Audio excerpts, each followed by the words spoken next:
Thanks for the memory. For the Tin Lizzie, the Ford Model T, the Model A, the first V8, the Mercury, T-Bird, classic Lincolns, and all the others. It's been a long love affair with a most recognized symbol of the American way of life, the automobile. Let's take out the old family album, reminisce about the past, relive the legacy of the man who put the nation on wheels, Henry Ford. A legacy that began with the incredibly popular Ford Model T, the only automobile of its time that had the perfect combination: power, lightness, and durability. All of this at a price the average family could afford. During the 1920s, it set an amazing record. 60% of all the cars on Earth were Model Ts. In 1924, the word affordable took on new meaning when the Model T Roadster sold for $260. Henry Ford, a living legend, created the Model T. It was 1908, 5 years after the Ford Motor Company opened its doors. The inventor ran through the alphabet until he struck gold with the letter T. And what a success! By 1913, to keep up with the ever-increasing demand, an inspired Henry Ford introduced the industry's first moving assembly line. By the 20s, he was turning out thousands of cars a day with an efficiency that astonished the world. A moving assembly line with every part made to fit perfectly, every man given a precise amount of time to do his job with no wasted motion, produced an economical yet desirable automobile. Every Model T was painted black. Every Model T looked exactly alike. Henry Ford demanded the strongest, most durable materials for these cars bearing his name. They had better steel than most automobiles. Here was an American car built with honesty and dedication, built to do the job.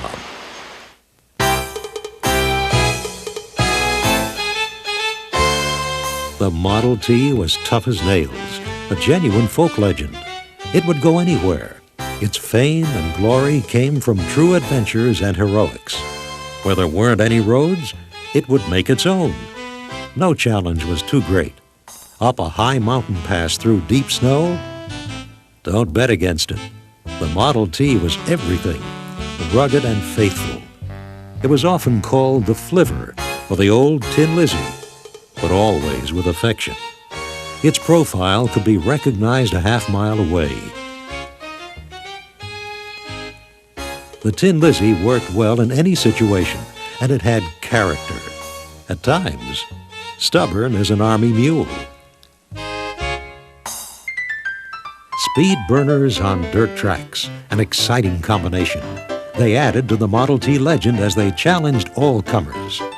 At places like Ascot and Langhorne, drivers Frank Lockhart, Eddie Meyer, Wilbur Shaw, Speed Hinckley, and others provided thrills and spills on many Saturday afternoons. Ford's lightweight Spider-like chassis was a natural, with special wheels and bodies and engine equipment like Rajo and Frontenac. It completely dominated this kind of racing all through the 20s and 30s.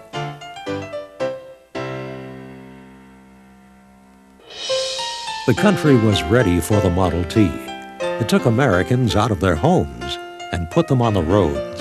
Virtually anyone who wanted a car could have one. If your friends didn't, you'd take them along. More than any car, Henry's Model T gave people independence and saved them time as they pursued the good life, pursued the American dream.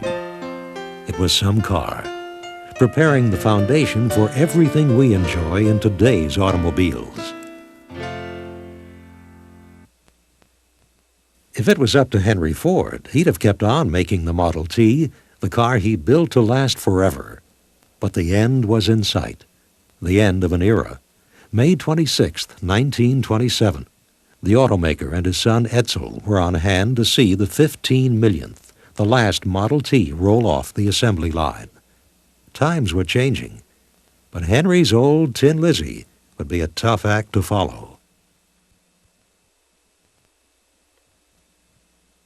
The Model T had become the national automobile. Now, Henry Ford had to create something even better. It took 7 months of hard work and millions of dollars to retool before he had what he wanted. It was a new car, so completely new that the motor genius went back to the beginning of the alphabet. He would call it the Model A.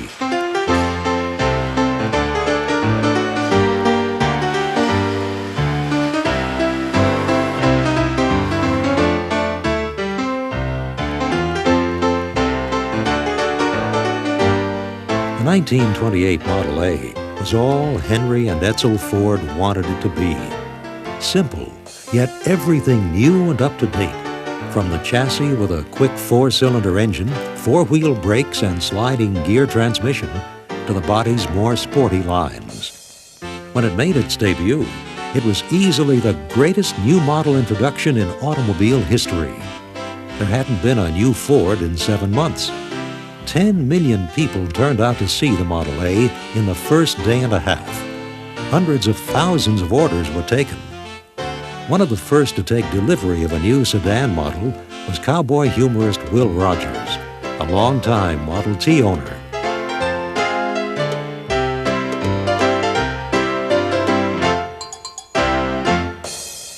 Another early owner with a new roadster was world champion cowboy Bob Crosby.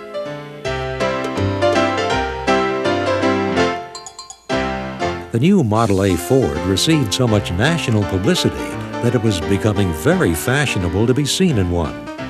Actress Dolores Del Rio got her chauffeur one of the new sport coupe models, one of the first in Hollywood.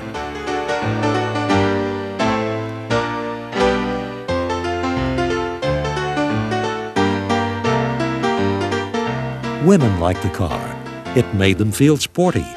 It had the kind of style and dash that fit the high-living American lifestyle in this era of ragtime jazz, the short skirt, and buying on time.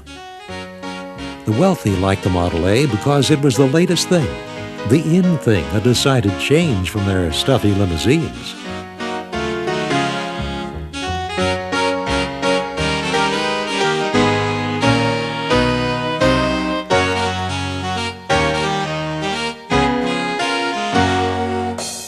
Demand for the Model A rode a crest of prosperity. By the end of 1930, 4.5 million of these jaunty cars of many shapes and colors were sold. It wasn't until 1931, when the effects of increased competition from other makes and the crash on Wall Street sent sales plummeting. Henry Ford had predicted that the Model A was good for a 20-year run, just like his Model T. But pleasurable as the car was, events took its destiny out of his hands. Chevrolet, Henry's chief competitor, came out with a 6-cylinder engine in 1929. Its popularity cut heavily into Model A sales. It forced the company to react, and Henry did. Mid-1931, Model A production was stopped. Ford introduced a new car powered by an engine that stunned the industry. It was America's first mass-produced, low-priced V8. Engineers said it couldn't be done. Ford engineers did it, cast an extremely complex V8 engine in a single piece. The company was back in the news with a revolutionary new engine. At 65 horsepower, it was not only more powerful and smoother than its competitor, the Chevy, but for about the same price, it took up no more space than the old 4-cylinder. It was the birth of a legend, the first of the soon-to-be famous Ford flathead V8s, engines that would dominate America's fascination with fast cars for the next 22 years. Henry and Edsel Ford, father and son, watch as their first V8-powered car was assembled at Dearborn, Michigan. The date? March 9, 1932. Henry created the new engine, Edsel the styling that resulted in this unforgettable car, beautifully detailed from the classic radiator shell back It had rounded lines and a body slung low over a fast chassis. The 32 Ford had the perfect balance of proportion that would make it one of the most popular cars of all time. Offered with an optional Model B four-cylinder engine, the cars came in a wide choice of body styles, like this fashionable Victoria at $600, or the sporty all-weather Cabriolet at $610. Newsworthy and exciting, yes, but for the new Ford V8s, the timing couldn't have been worse. Jobs and money were scarce. It was 1932, the Great Depression. Cars were hard to sell. Crowds jammed the showrooms to see the new V8s, but few had the hard cash to buy one. The economy had hit bottom, and by midsummer, sales were so slow, dealers were holding open-air shows, giving free rides in a bid to drum up sales.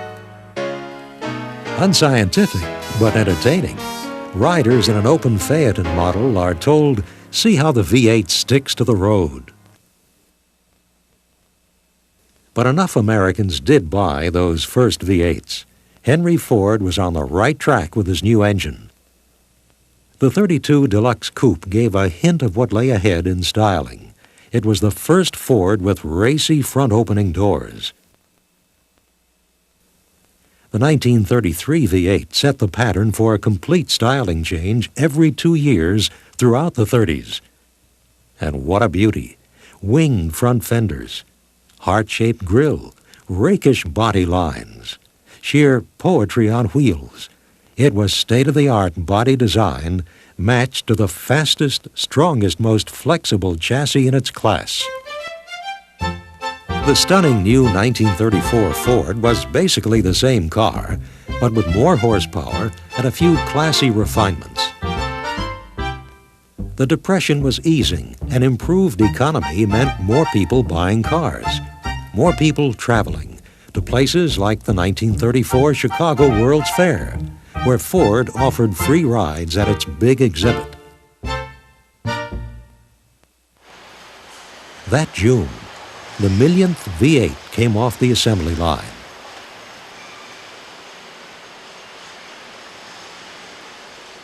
The hot new V8 was now the fastest thing on the road. No other car could keep up with it. And it wasn't unusual to see a hot-footed 34 owner challenge anyone and anything to a race, even a motorcycle. 1933, the Elgin Road Race at a track in Illinois.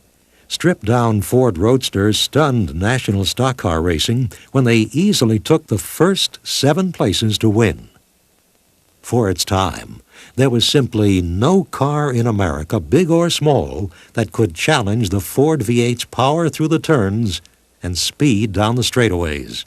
In race after race, on dirt tracks across America, the checkered flag belonged to the Ford V8. And they're off. 27 stock cars in a 250-mile grind. It's a sight to thrill any race fan. It's going to be an afternoon of terrific punishment for cars and crews such as few drivers can remember. 131 laps through dust, ruts, and wicked curves. And here's Herb Balmer in 22, a Chevrolet. There goes Bob Hahn in a Rockby. Look at number 10, Fred Frame's famous Ford, winner of the Elgin Road Race last fall. And there's Woody Woodford driving a Plymouth. Here comes number 7, driving like a madman to catch the leaders. Watch him skate around that curve. Boy, is he traveling. There he goes, number 7, overtaking 14. Now watch him on the right-hand turn. Boy, he almost lost his mechanic. Mile after mile, the boys pushed their cars recklessly in a dizzy duel for leadership. Watch for the blue flag. It means one more lap to go. Now it's the checkered flag to finish. And the winner is Stub Ofield. 250 miles in 4 hours and 14 seconds. Gordon only a few seconds behind. Congratulations, Stubby. 10 Fords take the first 10 places. What a race, and what an afternoon.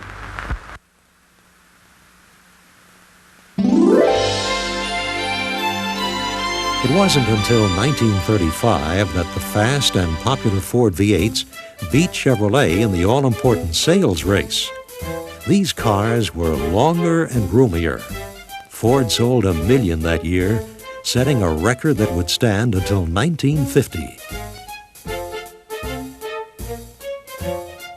The deluxe three-window coupe was just right for the sophisticated lady. The 1936 Ford introduced the smooth look. Americans were now part of a new modern culture that wanted cars with swifter lines and more Art Deco style. Competition was growing. Henry and Edsel Ford had to bring out something completely new every year. For 1937, it was an ultra-modern streamlined body and a smaller 60-horsepower V8 as an option to the regular 85. As for styling, the 37 Fords created a sensation with their new teardrop shape and sleek body lines flowing straight back from its hood louvers and futuristic V-shaped grille. For the first time on a Ford, the headlights were molded into its fenders. The hood now opened alligator style. Where the 1937 models had straight lines, the new Deluxe 38 Fords had more curves. That year at the annual Portland, Oregon Rose Festival Parade, the Queen and her escorts rode in a new Ford convertible sedan. The official cars of the festival were all white Fords. It would become an annual tradition. For 1939, the big news was that Ford finally got hydraulic brakes.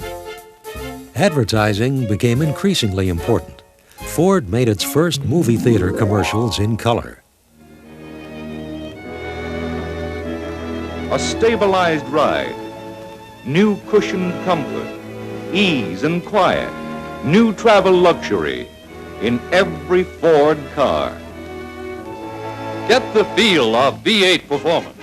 See your nearest Ford dealer for a ride in the quality car in the low price field. The Ford automobile was never better represented than in 1940. Beauty, quality, and ride came together in a car that would become one of America's all-time favorites. More than just good looks, it had new selling features. Among them were sealed beam headlights, and the gear shift lever was moved off the floor onto the steering column. The new business coupe had fold-down rear jump seats for extra passengers on short trips. It would be better known as the Opera Coupe. Though Ford was down to just one convertible model in 1940, it was a real beauty, with a back seat and a new automatic top. By the time the 1941 Fords came out, the nation was gearing for war. That may have influenced the car's front-end design, with its fighter plane-type twin-grill scoops. The economy was on the move. People were in the mood to buy the latest model. Who would guess that in December, all of this happy-go-lucky American craziness over cars would suddenly seem unimportant?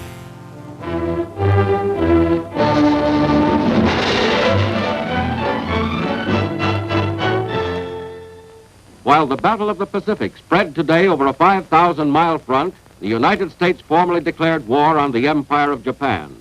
Following yesterday's shattering and unprovoked attacks by the Japanese on Hawaii, the Philippines, Guam, Wake, and Midway, Congress met today at noon. By 4:15, the resolution declaring war was passed without debate and signed by the President, and the United States was at war.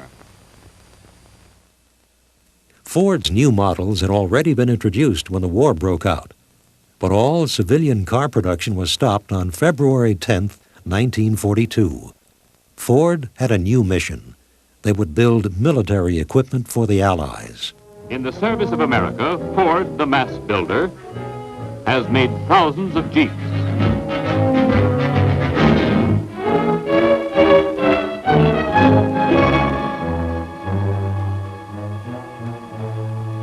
Long lines of tanks, the heavy M4s, and tank destroyers, the hard-hitting and deadly M10s, an armada of amphibian Jeeps. Here comes one, and in she goes. Military trucks built by Ford were turned out by the thousands. Army air gliders built by Ford played an important role in the war, landing men and equipment behind enemy lines.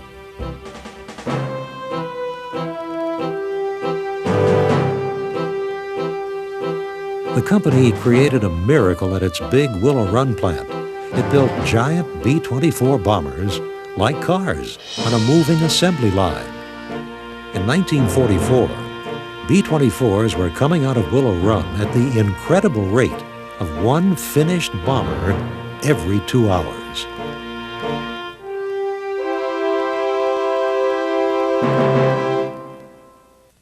Henry's hard-working son, Edsel Ford, was devoted to the war effort. In 1943, at the age of 49, he fell sick and died. It was a terrible blow. Henry Ford was too old to run the business, so Edsel's oldest son, Henry Ford II, was brought home from the Navy. 2 months before the surrender of Japan, Ford became the first U.S. automaker to get back into civilian car production. Here, young Henry drives the first 1946 Ford model off the line at Dearborn. The date, July 3rd, 1945. He presented the car to President Truman as testimony to America's ability to return quickly to peacetime production. Henry Ford died at the age of 83 in 1947. It was the end of the most remarkable chapter in the history of the automobile. Henry Ford II, his grandson, was running the company. He was to be severely tested. The war left the company in financial trouble. There hadn't been a new car design in 7 years, and there was a desperate need to get something fresh on the market. The risks were high, but young Henry took them. He led a daring crash project to bring out a new car. It had to be good. The gamble paid off. It proved to be the sensational 1949 Ford, the car credited with saving the company. It was like nothing Ford had ever built before. It was lower, shorter, narrower, yet still roomy.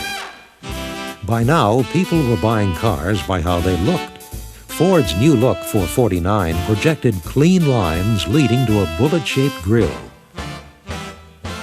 Within the first 3 days of its introduction in June of 1948, 28 million curious Americans jammed showrooms to take a look at the 1949 Fords. Not since they brought out the Model A 20 years before had Ford seen anything like it. More than 100,000 cars were ordered on the first day alone. There had been years of rationing and shortages. Now, Americans needed many things, but nothing was in greater demand than cars. There was such a surge in buying that in 1949, the industry exceeded its 1929 all-time record. It produced more than 5 million automobiles. The boom was on. It was the beginning of a new prosperity and a new culture called automania. For the generation of the 50s, anything was possible. And buying the latest convertible meant keeping up with the Joneses. The American dream had been realized. You could have anything you wanted if you could make the payment. By the summer of 1950, America was at war again, this time in Korea. But even the war didn't dampen enthusiasm for the new Fords, and another post-war sales record was set. A hot-selling new option first introduced by Ford on the 49 models was overdrive. You and your engine sit back and relax together for the smoothest ride you can imagine in the one fine car in its field. Now, suppose you need great acceleration, but fast. Tramp on it. A switch under the accelerator instantly puts your car into powerful, direct high gear. And when the need for acceleration is past, just ease back on the gas. Overdrive takes over again. Life in the 50s. It had a lot going for it. In 1951, this new Ford V8 convertible sold, fully loaded, for about $2,000. A gallon of gas cost 20 cents, and the fellow pumping it made about $1 an hour. And some things were just taken for granted, like service. Anytime you stopped at a gas station, there was the usual free check under the hood, a complete polish of all the glass, and probably a check of the tire pressure all around.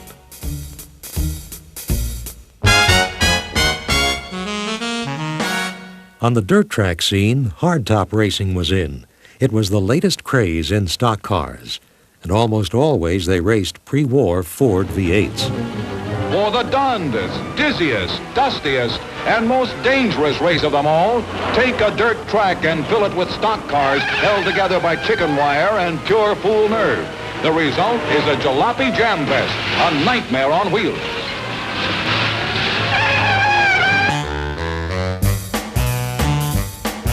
Hot rodding, born in the 30s and 40s, reached its greatest popularity in the 50s, symbolized by the 32 Ford, the most popular car ever to hot rod. The craze swept high school campuses across the nation. Once again, it was the Fords that dominated the scene with their youthful styling and quick flathead V8 engines. Every good-sized high school had an auto shop. It was here that many future automobile careers got their start. Cars were hopped up, chopped, channeled, and raced at the drop of a wrench. This led to scheduled drag racing at old abandoned airstrips. Here, hot rodders would pioneer the speed and safety developments seen at these kinds of events today. Customizing, a more sophisticated form of hot rodding, reached its zenith in the 50s. Today, it's considered a uniquely American art form. Ford sponsored a custom car show at Dearborn in 1956. These were among the entries: this 1950 Ford Club Coupe, and this chopped and sectioned 48 Mercury. In 1953, Ford celebrated its 50th anniversary. The company had come a long way since the Model T.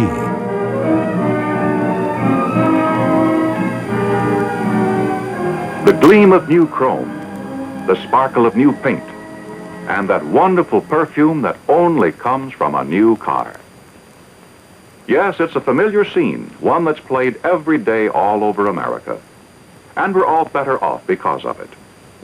You see, that beautiful new car and the way Jim Johnson feels about it are the symbols of a constant desire for something newer and better that is typical of all the Johnson families across the nation.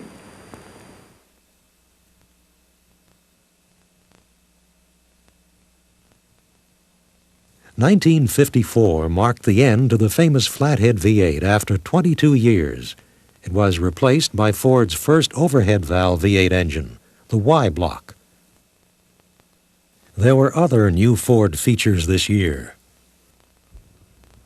A man's work is from sun to sun, but a woman's work, well, that practically stops the second she slides behind the wheel of a Ford. With a touch and a button, she can raise or lower the seat or move it forward or backward automatically. She presses another button to raise or lower the windows. Now she moves the Ford-O-Matic lever to drive and enjoys automatic shifting no matter how many stops and starts she has to make. Americans were growing fond of European sports cars, and when Chevrolet's Corvette entered the two-seater market in 1953, Ford wasn't far behind. The beautiful new 1955 Ford Thunderbird was introduced to the press by company chairman Henry Ford II. It was September 1954. Base priced at $26.95 with a removable hardtop and quick 292 V8, it was an immediate smash hit, outselling the sluggish Corvette in 1955 nearly 24-1. The sporty new T-Bird, as the public would call it, was more than good-looking. It was fast. Daytona Speed Week, 1956. A specially tuned T-Bird, driven by Chuck Day, won the standing mile against every other make entered in the production sports car class. Last and fastest of the Thunderbird two-seaters was the classy 57 model. Available with an optional supercharger, It made the fastest flying mile of any 1957 car at Daytona. Successful as these popular cars were in their first 3 years, Ford marketing surveys showed that, given a choice, if it had a back seat, more people would buy it. Out of this came the new 4-passenger Thunderbird for 1958. Ford had done its homework. Sales of the new square-style T-Birds, which came now as a fixed hardtop or convertible, nearly doubled the first year, tripled the next. The Thunderbird's future was sealed. It was now a family luxury sports car. 1961, the projectile look with full-length body sculpturing. 1962 produced a dream variation of the regular convertible in the form of the racy sports roadster. It featured wire wheels and a tonneau that transformed it neatly from 4 seats to 2. Introducing a new Thunderbird.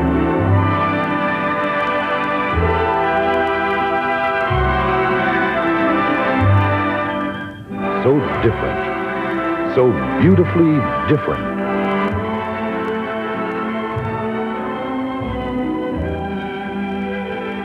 For 1964, another more aerodynamic series was unveiled, ending in 1966, the year the last Thunderbird convertible was offered. From now on, the preferred T-Bird would be a sporty hardtop.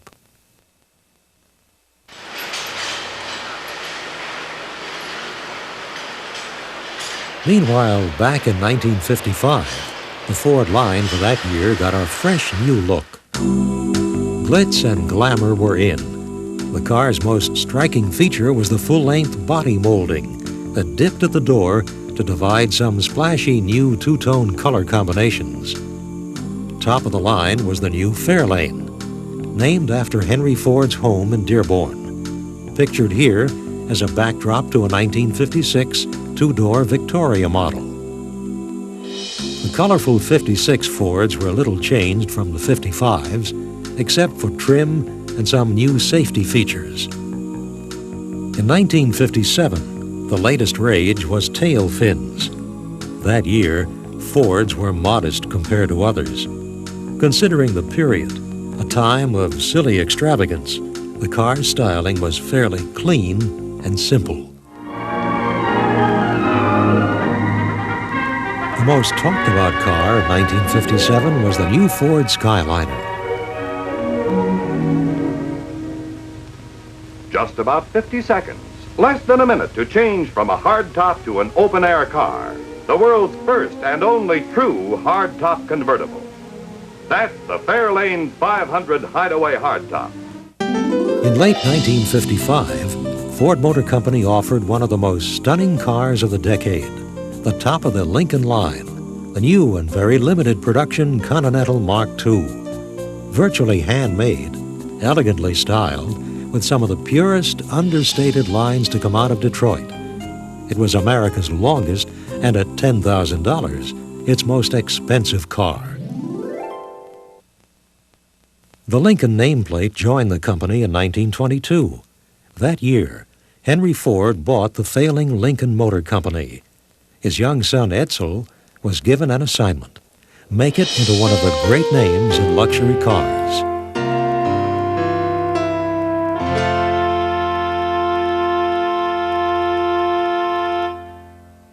Edsel had a talented eye for styling, and it showed in the handsome cars that followed.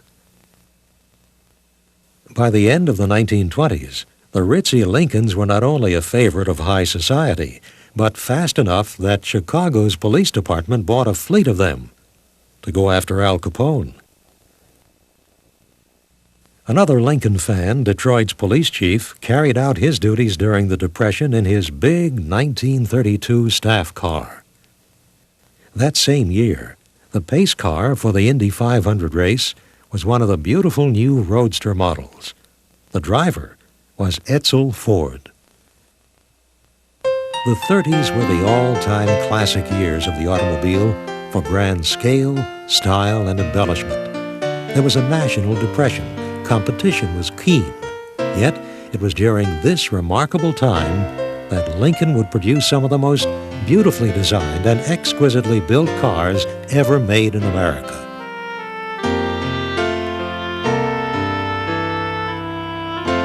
For the middle-priced buyer, there was also the ultra-streamlined new Lincoln Zephyr V12, introduced in 1936, a car way ahead of its time in automotive design.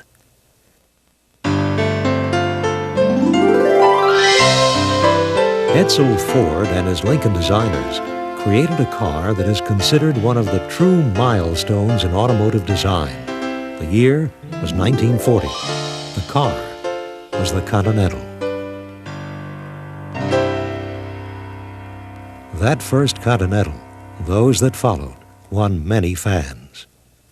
The series ended in 1948. By the early 1950s, most of these beautiful cars were in the hands of admiring Continental Club members. Ford undertook a major redesign of all its cars in 1949. The Lincolns got an all-new look, a new V8 engine, and a plush new ride. In the 1950s, buyers could choose between several luxurious models, among them the Capri and the larger Lincoln Cosmopolitan. The spiffy Lincoln Premier made its debut in 1956. The car was offered in a glamorous choice of colors. It won the Industrial Designers Institute Award that year for excellence in automotive design.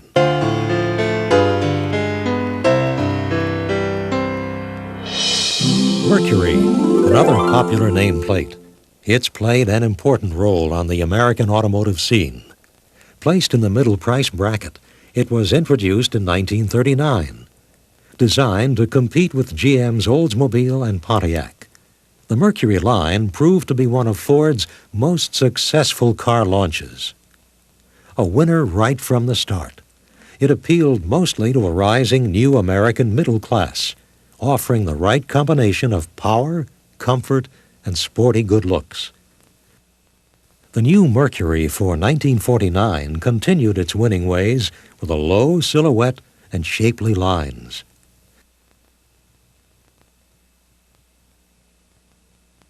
Few cars in the 50s were more cool to be seen in on the cruising scene than the 49 to 51 Mercs. The next generation of Mercurys splashed onto the automotive scene. There was more chrome, glamour, flashier colors. Two tones with matching interiors. These were the best sellers. American women love their cars, and Mercury continues year after year as the one car that has always had an enduring feminine appeal. An appeal that keeps them coming back.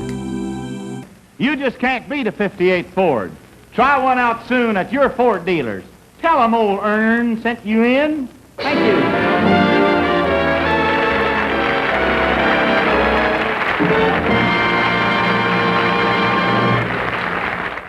The 50s gave us some of our most unforgettable cars.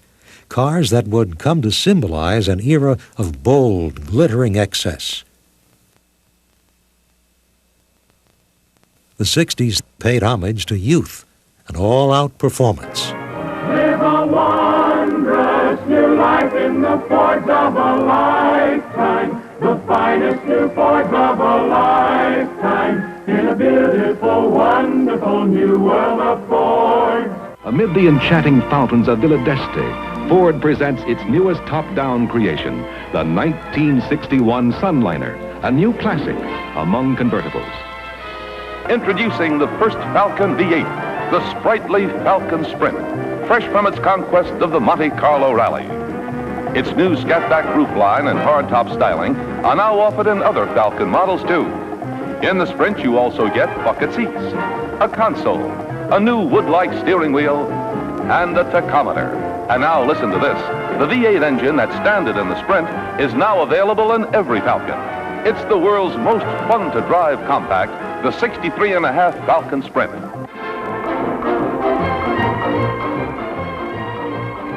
The American auto industry produced a generation of exciting cars in the 60s, but nothing compared to the Ford Mustang. No other car even came close to challenge its success. Introduced in April 1964, it would become the car of the decade, starting the pony car craze. The Ford Mustang appealed to anyone with a youthful spirit and a sense of adventure. For Detroit, the Mustang was a completely new concept.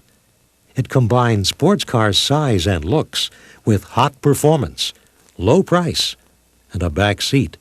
All this with a choice of so many options, a buyer could just about order one tailor-made. The cars were an American phenomenon, a sensation. Ford couldn't build them fast enough. Later in the year, a racy fastback 2+2 model was offered with additional performance options that made the cars even more desirable. The booming youth market had arrived. Ford read the trend correctly. By the time the snappy 66 models came out with exciting options like the new GT package, there were more than 700,000 on the road. 1967 saw the launch of a slightly larger Mustang series. This gave the car a smoother ride and wider appeal. Though it took the edge off the buying stampede, the cars were still the most popular by far in the pony market they created. The milestone 2 millionth Mustang, the Candy Apple Red GT, came off the line in 1969. All-out performance was king in the marketplace, and the advertising theme that year said it all. It's the going thing. By now, Ford speed merchants had put a thundering new American legend on the road. Mach 1, special sports performance, sports roof Mustang. An 8 so hot performing, it comes with its own poke-through air cleaner that jumps when the engine growls. Mustang, Mach 1. Color this one hot. There would be other fast and famous Mustangs, like the 1969 Shelby GT 500 Fastback, one of a series of high-performance cars built jointly by Ford and racing great Carroll Shelby. Interest in performance cars had become a national craze. It grew in direct proportion to the booming 60s youth market.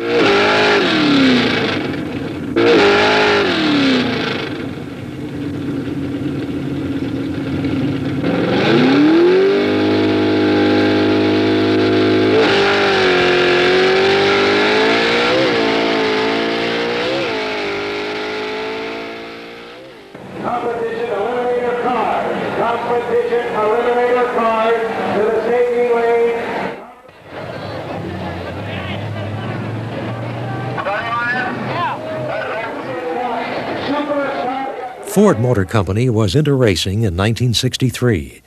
It moved into high gear in '64 when it offered ground-shaking new 427 Mercury Comets and Ford Thunderbolts to top drivers in national drag racing.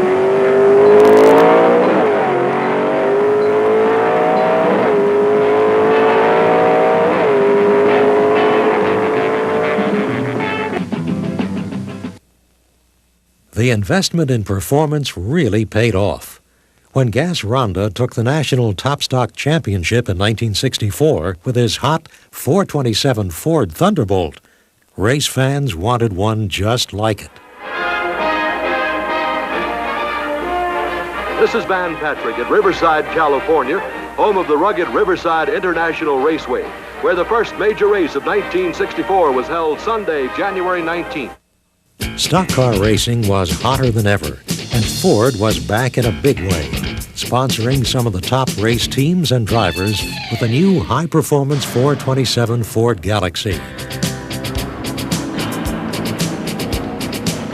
Ford's Lincoln Mercury division sponsored its own Mercury race teams. They chalked up some impressive wins. In 1968, Cale Yarborough driving a Cyclone, won the 500-mile races at Daytona, Darlington, and Atlanta. 1966, Ford's most dramatic effort on the track. The company built the ultimate race machine, the GT40, to enter Europe's most prestigious race, the 24 Hours of Le Mans.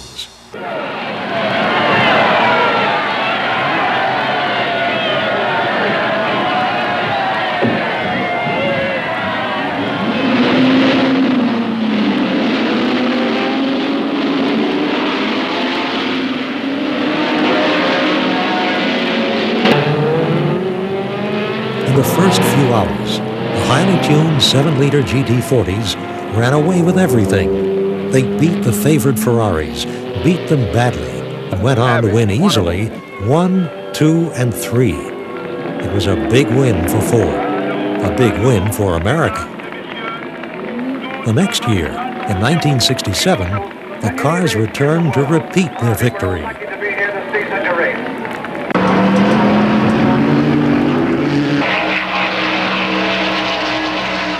Boss 302, Mach 1, 428 CJ, 4 on the floor, high performance, all part of a new language in the 60s. These were exciting times to be young in America and into cars. If you liked what you saw on the track, your Ford or Mercury dealer had just what you wanted for the street. In the new language, it would be called the muscle car. For the first time, a Fairlane convertible GT model, packing a 389 cubic inch V8. Deep down, still Fairlane rugged, Fairlane reliable. But what a beautiful difference for 66. The 7-liter hardtop with a standard 428 cubic inch V8. It's the Mercury Cougar 7-liter GTE with its own distinctive blackout grille, specially styled rear end, and a 2-tone side treatment. Underneath the twin air-scooped hood is 7 liters of punching power. Torino convertible GT style. GT Flare, open air style, with new evidence of how Torino continues to pace its field. I think you will agree that we have good cause for satisfaction with the company's recent performance. The result for 1970 reflected in large part your management's strenuous efforts in the first quarter of this year. An inspiring address is given by Mr. Edsel Ford, president of the Ford Motor Company. This company has had a great deal of experience in the course of its 33 years of manufacturing. And one thing it has learned is that the principles on which it is founded are pretty sound and they wear well in all sorts of times. Your job is one of which you may well be proud. And so Henry Ford has left an incomparable legacy in his cars. Cars that put a nation and the world on wheels. Ever-changing in the transformation from the old faithful Tin Lizzie to the cars that through the years have come to symbolize our love affair with the automobile. Thanks, Mr. Ford. Thanks for the memory, the fun, the romance, and the nostalgia. Thanks for all those wonderful cars that have been so much a part of the American dream. Thank you. Harry, let's do a song. Sweetheart, if you should stray 1,000,000 miles away, I'll always be in love with you. And though you find more bliss in someone else's kiss, I'll always be in love with you. I can't do any more I've tried so hard to please. Let me thank you for such tender memories. I wish you happiness. As for me, sweetheart, I guess I'll always be in love with you. Remember, in the models most people buy, equipped the way most of us want our cars, in fact, model for model, Ford is lower priced than its nearest competitor. Get all the facts from your Ford dealer.